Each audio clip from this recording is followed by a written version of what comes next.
Hey hey hey, what's up lo semua. Balik lagi sama Euklopedia.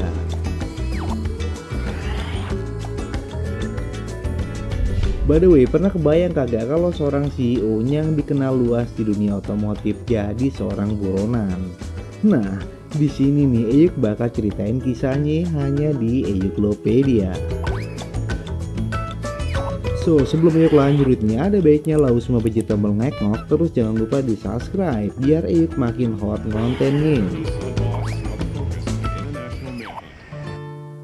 Carlos Ghosn. Buat yang demen sama otomotif dan dunia bisnis pasti kenal sama sosok pria satu ini. Carlos Ghosn, CEO dari dua perusahaan otomotif besar dunia, yakni Renault dan Nissan. Kisahnya nih, Euk awali dari Renault, sebuah perusahaan otomotif yang bisa dibilang udah mau nyemplung ke zona degradasi dengan utang kurlep nih 5 miliar franc. Mereka pun bergerak cepat dengan mengontak Carlos Ghosn sebagai CEO dari Renault. Bisa dibilang nih Renault ngebuat langkah yang jitu dengan saga transfer Ghosn. Suwe, mas kasih kata main bola apa ini ya? Renault pun paham nih Ghosn adalah pebisnis handal dengan visi kuat, brilian dan tegas. Singkat cerita nih, Ghosn ngebuat satu langkah besar, yakni menutup beberapa pabrik Renault dengan dalih bisa ngurangin beban perusahaan. Ya macam di negeri Konoha nih, setiap kebijakan pasti ada yang ricuh. Renault pun sama nih, para buruh pun demo dan kericuhan kecil pun terjadi. Namun bukan Ghosn namanya, doi kagak bergeming dan tetap dengan visinya, yakni nyelamatin Renault dari tepi jurang.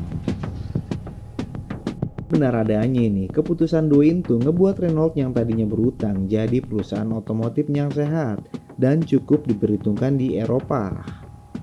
Namun semua itu belumlah cukup buat Ghosn. Doi punya visi kedepannya yang lebih oke buat Renault, yakni aliansi, bukan di Eropa atau Amerika, melainkan di Asia. Dan Jepang adalah targetnya. Di tahun 99 nih, Renault pun beraliansi dengan Nissan. Dengan berinvest kurlep 33 miliar franc, Renault sepertinya main judi karena Nissan saat itu pun nasibnya di ujung tanduk. Dan petualangan baru Carlos Ghosn di Jepang pun dimulai. Visinya ini mirip seperti yang doi lakuin ke Renault. Doi mulai menelisik jauh ke dalam. Ibarat petugas parpol, doi belusukan ke pabrik-pabrik Nissan, berinteraksi dengan karyawan. Lalu karakter yang doi bangun itu adalah ramah, woles, sekut, tapi menusuk. Doi menusuk para pekerja Nissan dengan memangkas 21.000 karyawan dan menutup beberapa pabrik. Hal yang sangat membagongkan bagi Nissan dan Jepang saat itu.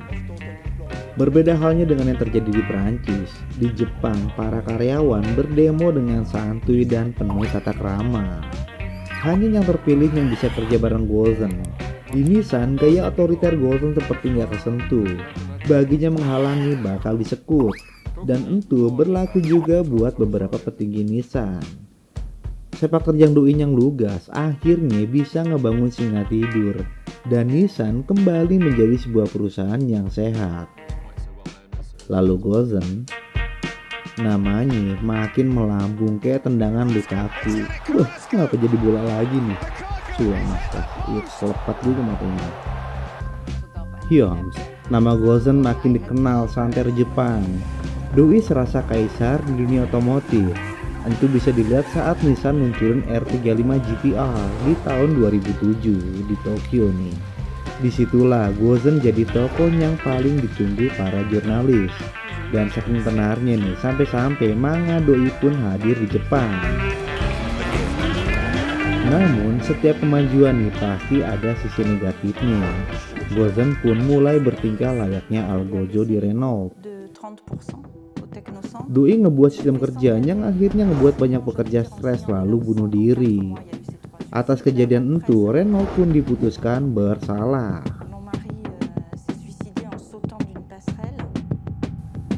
Sedangkan di Tokyo, isu gaji doi yang fantastis pun menyeruak. Apalagi nih, doi kagak melaporkan pendapatannya secara transparan. Di sudut lain nih, penampilan dan gaya hidupnya mulai berubah dari yang simpel jadi orang yang modis. Apalagi perayaan Ulta Doi yang digelar di Versailles secara ugal-ugalan ngebuat beberapa petinggi Nissan mulai curigs. Sampai pada suatu saat penasehat hukum Nissan yakni Ravinder Pasi mulai nyelidikin Carlos Ghosn secara berkala. Dari situlah nih awal mula kekaisaran Ghosn di Nissan mulai terusik. Sedangkan di Renault pun sama nih. Ghosn mulai terusik dengan mulai curiganya Renault kepada Yodis. Apalagi isu korupsi besar-besar di Renault mulai digali dan Ghosn sebagai sasarannya. Akhirnya setelah semua bukti udah didapat nih, Ghosn pun ditangkap di Jepang di tahun 2019 saat doi baru landing dengan jet pribadinya. Doi ditangkap otoritas Jepang dengan tuduhan pencucian uang dan korupsi dan dipenjara selama 6 bulan di sono. Hingga sewaktu-waktu doi pun dibebaskan dengan tebusan yang lumayan mehong. Setelah itu nih doi jadi tahanan rumah. Bagi Ghosn keadaan itu menjadi sebuah keadaan yang sangat buruk. Di sisi lain nih bagi Nissan dan Renault, kelakuan Yodis ngebuat mereka ngerugi besar. Di sudut lain, keluarga Ghosn sedih saat tahu betapa sengsaranya Ghosn di Jepang. Berbekal rasa iba pada Ghosn, pihak keluarga pun mulai membantu Ghosn buat ngaciro dari Jepang dengan cara menyewa salah seorang mantan agen pasukan khusus Amerika bernama Michael Taylor. Itu sebut aja udah Taylor. Lalu rencana pelarian Carlos Ghosn pun dimulai. Selama beberapa waktu nih Carlos Ghosn diminta buat beraktivitas secara terpola. Udah Taylor tahu nih kalau Yodis jadi sasaran tembak media dan pusat perhatian warga Jepang. Waktu pun berjalan, detik demi detik, menit dan jam pun melaju cepat. Udah Taylor nih akhirnya punya cara buat ngeluarin Carlos Ghosn dari Jepang dengan melihat satu celah kelalaian di Jepang. Berbekal peti kayu yang bukan kayu palet, udah Taylor bergerak. Doi meminta Ghosn untuk ketemuan di sebuah hotel yang bukan hotel melati. Udah Taylor lalu masukkan Ghosn di peti kayu yang udah dimodif nih biar Ghosn bisa napas dan kagak sesek kalau doi kentut. Kemudian udah Taylor ngebawa peti itu ke sebuah bandara yang tingkat keamanannya nggak begitu ketat. Bergaya layaknya pemain gambang kromong, udah Taylor berusaha ngeyakinin petugas bandara biar peti itu kagak diperiksa, apalagi nih sampai masuk ke dalam mesin sinar X. Ketenangan adalah kunci bagi udah Taylor untuk keluar dari bandara dan menuju ke jet pribadinya yang udah ngetem di situ. 30 menit pun berlalu sampai akhirnya jet pun take off dan melaju cepat ke Lebanon. Semenjak ngacirnya Ghosn dari Jepang, doi pun ditetapkan sebagai buruan Interpol. Yes, begitulah sekelumit kisah pelarian sang taipan dari Jepang ke Lebanon.